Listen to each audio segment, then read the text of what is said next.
एसओटीज बोलो या new age engineering college बोलो, इनके करिकुलम तुमने भी देख लिया, मैंने भी देख लिया, ठीक है, इंडस्ट्री रिलेवेंट करिकुलम है। इसके बाद तुम्हें यहाँ पे ज्वाइन करते ही मैकबुक वगैरह मिल जा रहा होगा, एआई टूल का एक्सेस मिल जा रहा होगा। बट बच्चों का जो मोस्ट कॉमन डाउट मेरे पास इस टाइम पे आ रहा है, सबसे ज्यादा मैसेज जो सबसे ज्यादा कॉमेंट आ रहे हैं वो ये आ रहे हैं कि भैया मेरी कॉलेज लाइफ कैसी होने वाली है। ऐसा तो नहीं होगा कि मेरे 2 कमरे में कॉलेज होगा और उसी में मैं सारी चीजें कर रहा हूँ और मैं बोर हो जा रहा हूँ और 4 साल में मेरी पर्सनैलिटी डेवलपमेंट नहीं हो पा रही होगी। तो इसी चीज को एक्सपोज कर दे। मैं अभी यहाँ पे पुणे में आया हुआ हूँ, मैं कैंपस टूर पे आया हुआ था, फिर मुझे रियलाइज हुआ कि यार ठीक है, एडीवाईपीयू में ऑल्टा स्कूल ऑफ टेक्नोलॉजी का एक कैंपस चल रहा होता है, पुणे कैंपस उनका जो है एडीवाईपीयू में चल रहा होता है। तो चल के देखते हैं कि कॉलेज की रियलिटी क्या है, कैंपस किस तरीके से है, ऑल्टा वाले बच्चों को क्या मिल रहा होता है, क्या फैसिलिटीज मिल रही होती है, क्या फैसिलिटीज नहीं मिल रही होती है। अगर मुझे वहाँ पे बच्चे मिलते हैं तो हम बच्चों से भी डिस्कशन कर रहे होंगे, फैकल्टी मिलती है तो फैकल्टी से भी डिस्कशन कर रहे होंगे, और तो मैं रियलिटी बता रहा हूँ। और सबसे इंपॉर्टेंट बात बताऊँ, यहाँ पे मैं आ रहा हूँ किसी को पता नहीं।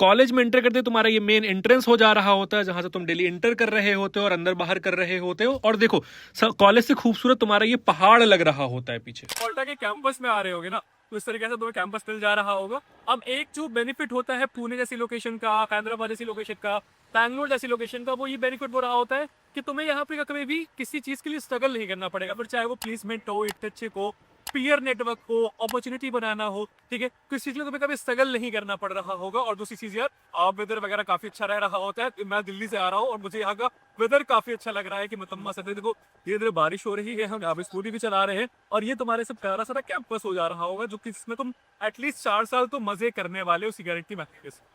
ऑल्टा स्कूल ऑफ टेक्नोलॉजी के कैंपसेस की बात करेंगे तो अभी इनके पास 5 कैंपस है तुम्हारे। पहला तुम्हारा पुणे हो जा रहा होता है, फिर तुम्हारा इंदौर का कैंपस है, फिर तुम्हारा सोनीपत का कैंपस आ जा रहा होता है, इसके बाद तुम्हारा जो है हैदराबाद का कैंपस आ जा रहा होता है, फिर तुम्हारे पास जयपुर का कैंपस आ जा रहा है। ऑल्टा स्कूल ऑफ टेक्नोलॉजी में अगर तुम्हें बीटेक करना है तो भैया फीस कितनी लग रही होगी, हमारा पैसा कितना लग रहा होगा, जो सवाल ये आ रहा था बच्चों का, उसका सिंपल सा आंसर है यार, अगर तुम पुणे कैंपस में बीटेक करना चाहते हो तो तुम्हारी जो फीस है वो 14,60,000 लग रही होती है। देखो एक बात मुझे और तुम्हें दोनों को एक्सेप्ट करना पड़ेगा कि एआई एक सिग्निफिकेंट अमाउंट ऑफ चेंज तो जरूर लाने वाला है।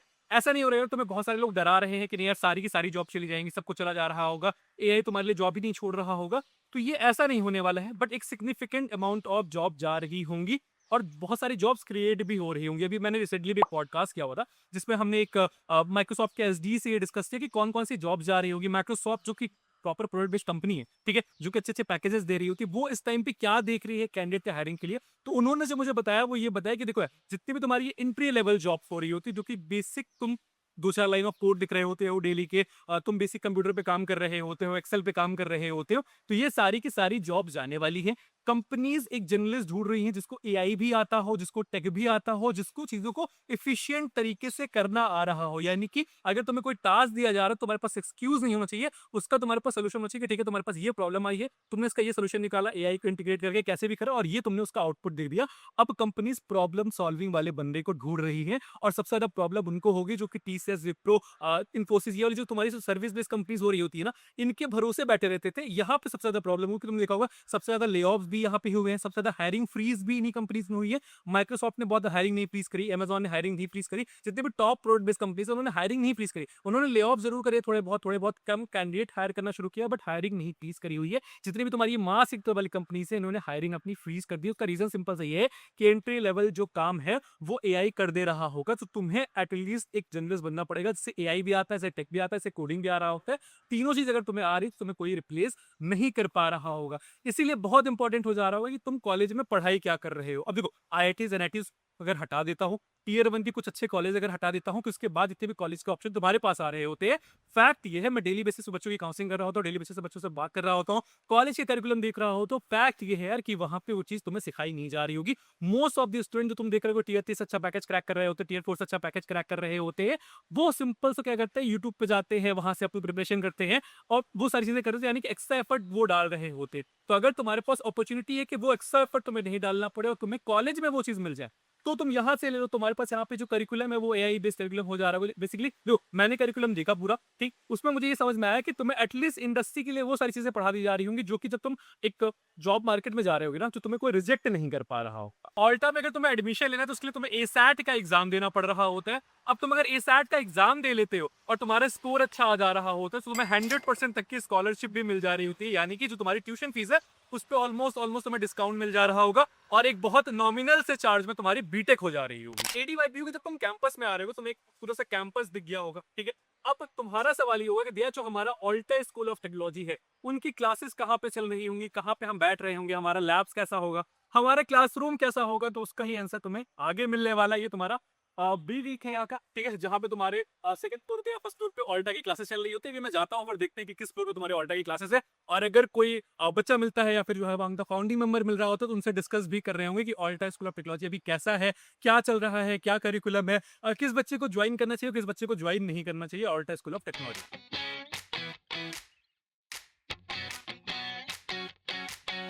तो जैसे ही आप तुम इस फ्लोर पे आ जा रहे होंगे तो इस तरीके से यहाँ पे फ्लोर दिख जा रहा है, ठीक है।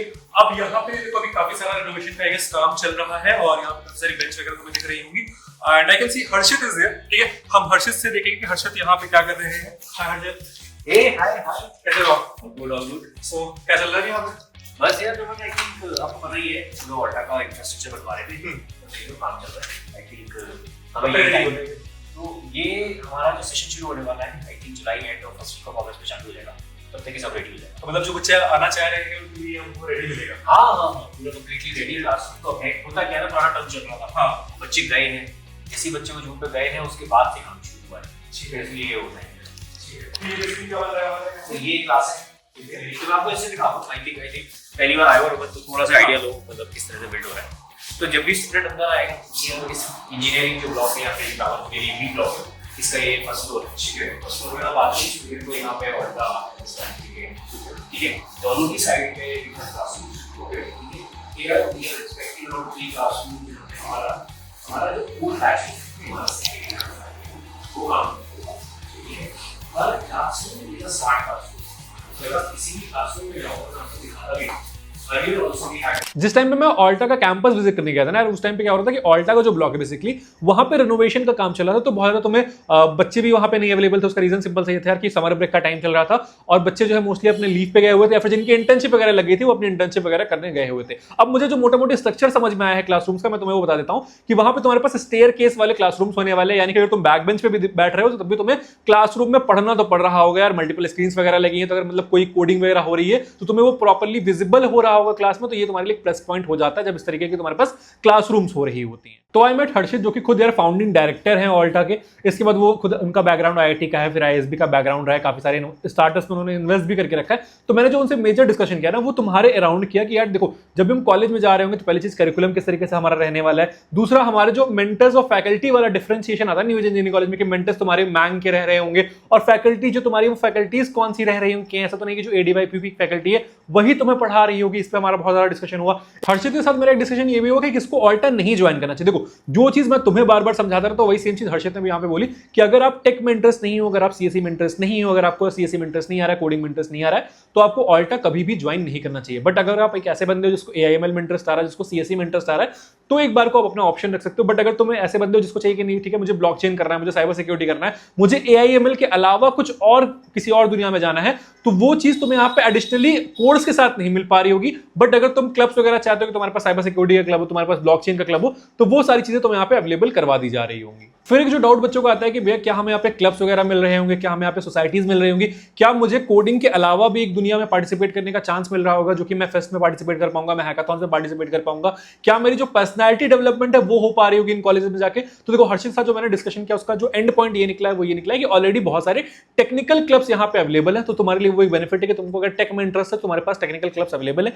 बहुत सारे ये लिटरेचर क्लब्स भी यहाँ पे ओपन करने का प्लान कर रहे हैं। स्पेसिफिकली यहाँ पे कम्युनिकेशन क्लब भी ओपन होने वाला है जो तुम्हें हेल्प कर रहा होगा अपनी कम्युनिकेशन को बेटर करने में, अपने आप को प्रेजेंटेबल करने में, तो उससे क्या हो रहा होगा कि तुम्हारा जो पर्सनैलिटी डेवलपमेंट है वो कहीं से भी नहीं रुक रहा होगा, तो यानी कि पर्सनैलिटी डेवलपमेंट तुम्हारा हो जा रहा होगा। बट अगर तुम बहुत ज्यादा सिंगिंग, म्यूजिक और इस सब में इंटरेस्ट रख रहे हो या फिर डांसिंग वगैरह में इंटरेस्ट रख रहे हो, तो वो वाले क्लब्स तुम्हें यहाँ पे नहीं मिल रहे होंगे, तो वो थोड़ा सा तुम्हें देखना पड़ेगा कि मतलब उसको तुम्हें साइड बाय साइड करना पड़ेगा। एज अ हॉबी तुम उसको साइड बाय साइड परस्यू कर सकते हो। भैया मुझे स्पोर्ट्स फैसिलिटी क्या क्या मिल जा रही होंगी, तो और तुम्हें बताता हूँ कि इस कैंपस में तुम्हें स्पोर्ट्स फैसिलिटी कौन कौन सी मिल जा रही होंगी।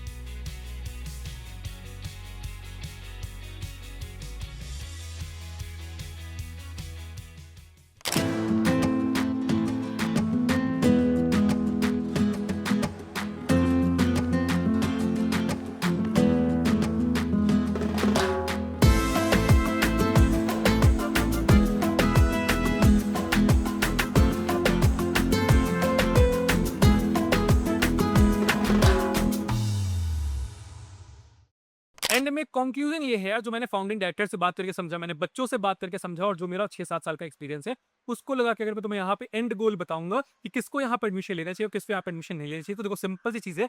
अगर तुम टेक में इंटरेस्टेड हो, अगर तुम कोडिंग में इंटरेस्टेड हो, तुम्हारा इंटरेस्ट कोडिंग में है, तुम्हें टेक में ही फ्यूचर बनाना है और तुम्हें टॉप टियर के कॉलेजेस नहीं मिल रहे हैं, तो तुम ऑल्टा स्कूल ऑफ टेक्नोलॉजी को अपना ऑप्शन रख सकते हो। यहाँ पे एसएट का एग्जाम दे, देखो तुम्हें कितनी स्कॉलरशिप मिल रही है, उसके बेसिस पर डिसाइड करो कि क्या तुम्हें एडमिशन लेना है या फिर एडमिशन नहीं लेना है। बट अगर तुम एक ऐसे बच्चे हो जिसको अभी टेक में इंटरेस्ट नहीं आ रहा है, कोडिंग में इंटरेस्ट नहीं आ रहा है, इसका तो तुम्हें लग रहा है कि यार मुझे ईसी लेना चाहिए, मुझे मैकेनिकल लेना चाहिए, मुझे सिविल लेना चाहिए, I am not very sure कि मुझे सीएससी में जाना चाहिए या फिर नहीं जाना चाहिए, मैं बस एक भाग दौड़ का हिस्सा बनने के लिए सीएससी में एडमिशन लेना चाहता हूँ, तो उस वाले केस में मैं तुम्हें सजेस्ट नहीं कर रहा हूँ कि तुम अपना 12-13-14 लाख रुपए यहाँ पे इन्वेस्ट कर रहे होगे। तुम्हारा क्या डिसीजन है, तुम्हारा क्या सोचना है, इसके ऊपर तुम्हें कमेंट सेक्शन बता देना है। किसी और कॉलेज का तुम कैंपस टूर चाहते हो, उस कॉलेज का नाम कमेंट सेक्शन बता देना, मैं उसके ऊपर भी डिटेल वीडियो बना दे रहा हूँ।